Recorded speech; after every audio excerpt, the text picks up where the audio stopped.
It is the season to put on this sweater. It's raining. Oh, I don't have my watch on. And I think it's like 20 degrees. Hold on. Let me check. Oh,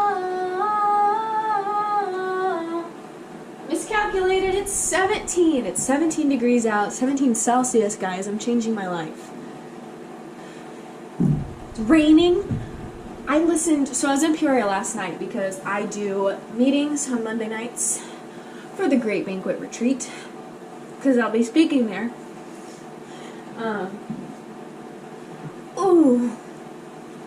I'll be speaking there on the weekend of this fall's retreat, and so I stayed the night in Peoria. It was going to be easier that way, and then this morning it was raining, it was nice out. There were so many picturesque looking houses, and like the smell was like, so I'm in my car and I'm listening to Billy Joel, like old Billy Joel. I'm like, get it, Billy. And then I also turned on a Halloween playlist, and I was like, wait, this is actually kind of good. Like, and a lot of them were like recorded a long time ago. You can tell because of the audio. Yeah. And it's October 7th? I don't know. It's early October, guys. Where can I put you? Where can I put you? Oh my gosh, so because I'm gonna turn my fan off. Yeah, I'm gonna turn my fan off just so you can hear me. Sorry. Oops. Sorry. I get the whole scope of my room. Needs to be cleaned a little bit. More iron pills because I'm anemic. What was I saying? I don't really remember.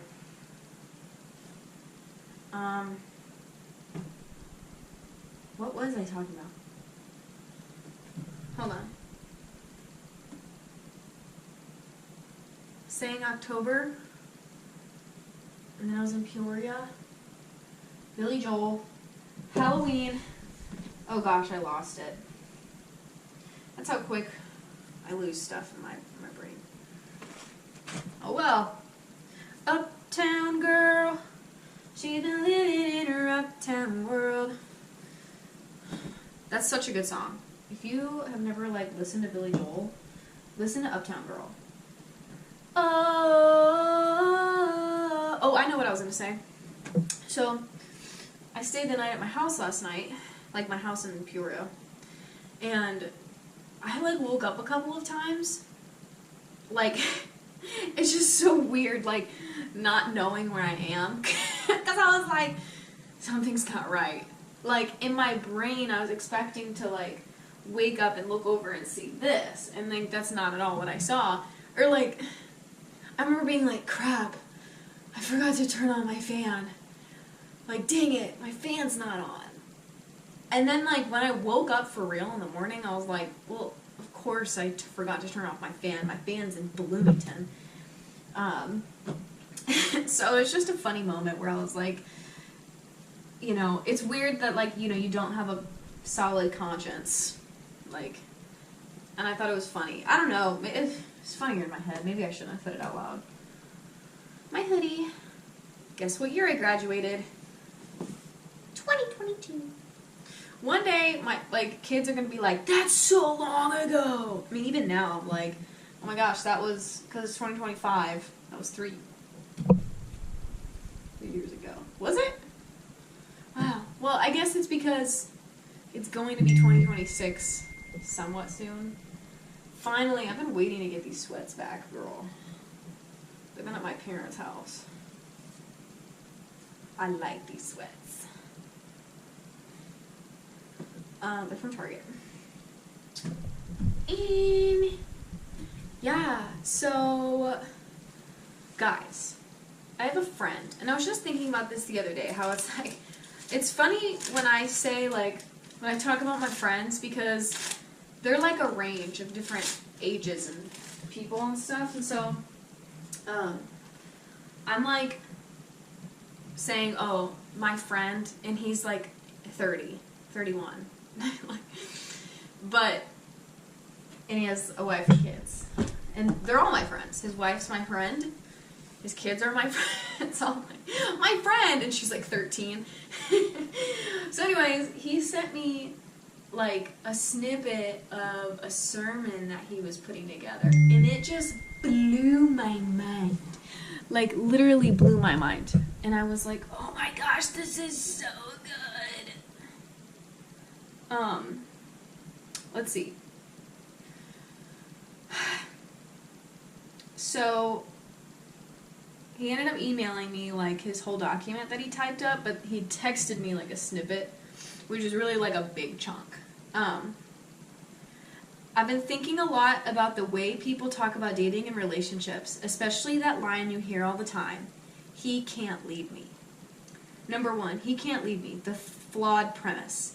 The phrase gets thrown around like a man in his 20s should already be walking like Paul, praying like Daniel, and leading like Moses. But leadership isn't instantly downloaded, it's developed through discipline, submission, and sanctification. A man in his early 20s or even 30s is often still learning how to lead himself, how to crucify his flesh, manage emotions, steward his time, walk in purity, and stay consistent in prayer. If he hasn't mastered that yet, it doesn't mean he's unfit forever. It just means he's in progress. And then he's saying, like, you date for potential, you marry because you see the potential starting to be realized, you ask the questions, is this person humble enough to grow? Are they accountable enough to be corrected? Are they anchored enough in their faith to keep showing up when nobody's watching? That's what leadership looks like in seed form. It's not flashy, it's faithful. And like, it's a gamble on both sides. If we're being honest, the equivalent question for a man to ask is, can she submit? You don't know if I can lead, and I don't know if you can submit. Both require trust in God, humility, and surrender. And then it's like, the truth bomb. Most people don't actually want to follow a godly leader. They want to date one already built. And most men don't actually want to become godly leaders. They just want to be treated like one without doing the grind it takes to get there. That's why the phrase, he can't lead me, falls flat. Leadership in relationships starts with mutual discipleship. Both learn to follow Christ first, then you learn how to walk together. Leadership isn't a title, it's a testimony. Submission and leadership both require surrender to Christ first, then to one another. At the end of the day, both people are taking a leap, believing the other will keep chasing Jesus after the wedding day. If we're being honest, none of us have it fully figured out, but if you're dating right now, remember this. You're not looking for someone flawless, you're looking for someone faithful. Someone who's being shaped by God, not just posting about him. And like, there's so much more to that. I just like kind of read some highlights, but oh my gosh, girl.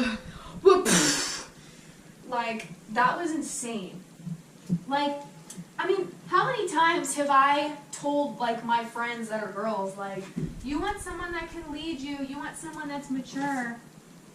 Like, which is not a bad thing. That's not a bad thing to like, to say to somebody. But like, also, like, you can't expect a dude in his 20s to have it figured out. That's a lot of pressure. That's a lot of pressure on a young man. And, like, I really, really like that because it's very humbling for him to also include the stuff about the women. Because it's like, I want a man to lead me. Something that he included in his document that wasn't in the text message was, like, there's this false impression that the man, like, let's picture like a man in his 20s, has to be like this rock, solid foundation, he's got it together, he's a good leader, but the woman is still in progress. And I was like, wow, that really stuck with me. Because, like, it's like the women get an exception. They're the exception. They get excuses to be like, I'm still growing and I need to be led. And it's like, technically he also needs to be led too. And, like, it was just so good the way that he worded it. And I was like, I was very impressed, and I told him, I was like, this is so good. Like, I'm going to eat on this livid bread. And I was like, that's insane. Like, that's literally insane. He was like, I was like, I want to hear this. Like, I want to hear you practice this. Like, I want to be in the room. I actually want to get in your brain and see what you've been figuring out in there.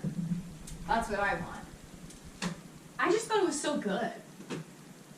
Because, like, I mean, I'm single, and I'm not, like, really looking for anything, but it's just, like, good food for thought. Because, like, you know, ultimately, I still do have that desire to, like, be with somebody. And it's so good to have, like, a foundation, or, like, a guide of, like, what I should be doing for myself. Like, how should I be submitting to God so that I can prepare to submit to, like, a man? And then, like, what should I look for in a man? Like, that's not just surface level. It's not just like, oh, can he lead me? Is his life together? Like, his life's probably not going to be together. And we're going to work that out together, I guess. Oh, gee willikers. What a ride. What a ride. But, yeah, girl, what the heck? This room has gotten a little bit too messy for my liking. So, I need to lock in and do something about that. Yes, because what time is it? Summer time. It's 9:35. I have lab at 11, and I have a lab exam, actually. So, I gotta kind of study. I mean, I've been studying, but I gotta review it, you know? So, oh, goodness. Gracious great balls of fire.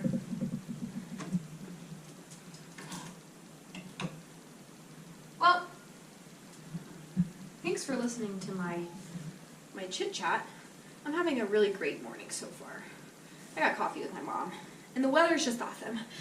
It's like so fall outside. It's so Halloween-esque, October-esque. So, it's been good. Oh God! And my ankle's been doing better. So, that's also a plus. Okay, well, may the Lord bless you and keep you. May His face shine upon you. Pray for me. I pray for you. GoPro, stop recording.